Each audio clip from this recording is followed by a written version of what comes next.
c'est assez vaste. Hein. Mais je pense fondamentalement que la psychiatrie, malheureusement, est dans mauvais état, d'abord. Elle a toujours été pas terrible, et ces derniers temps, c'est une catastrophe. Ce qu'il y a en tout cas de fondamental, c'est le côté médical. Parce qu'il n'est pas besoin d'être médecin pour être psychanalyste. Ça n'a rien à voir. Donc ce n'est pas la médecine qui dirige le psychanalyste ou la psychanalyse. Pas du tout. Par contre, en psychiatrie, la médecine est très présente. Et je dirais même trop présente. Bon. Parce que la médecine veut en quelque sorte diriger le travail psychiatrique dans un sens que nous combattons, je dis nous, les collègues qui sont autour de Stop DSM, nous sommes réunis précisément pour dire stop à cette politique de la cible. Ça veut dire on donne des médicaments, mais d'une façon ciblée avec le symptôme, qui ne laisse pas de place à l'élaboration et qui ne laisse pas de place à la clinique, en fin de compte.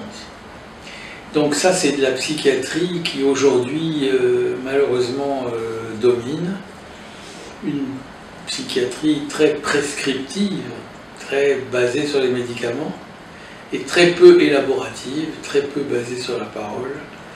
Et d'ailleurs, quand quelqu'un ne va pas bien à l'hôpital, qu'est-ce qu'on fait? On ne l'écoute pas, on change de traitement. Mais écoutez, ça ne va pas, ça. Et c'est tout le temps comme ça, et je pense que c'est partout pareil. Donc le premier réflexe, c'est on change de traitement. Bon. Non, je pense que ça n'est pas du tout pareil, mais il est vrai aussi que la psychanalyse a été, et elle devrait être accompagnante du travail en psychiatrie. Elle l'est de moins en moins.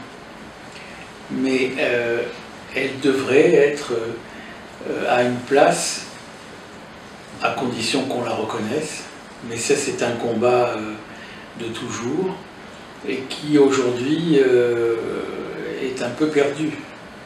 Parce que lorsque la psychanalyse est là, alors bon, on se soucie des synthèses, on se soucie d'échanger, on se soucie de prendre le point de vue de plusieurs soignants, on se soucie de ne pas tout de suite intervenir avec les médicaments.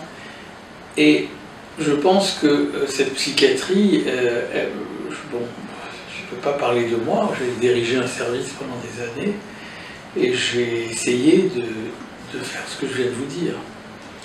J'étais aussi avec une équipe qui comprenait tout ça, qui avait envie de travailler dans ce sens.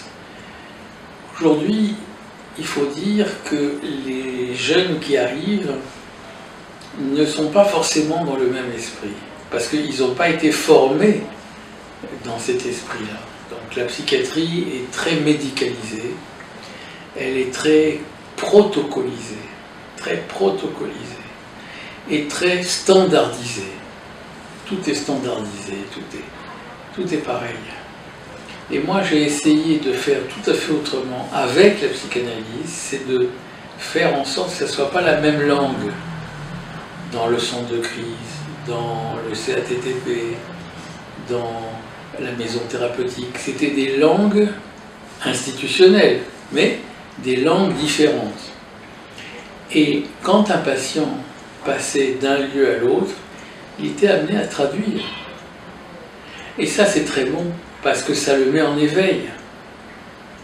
Ça le met en éveil parce qu'il y a de la traduction.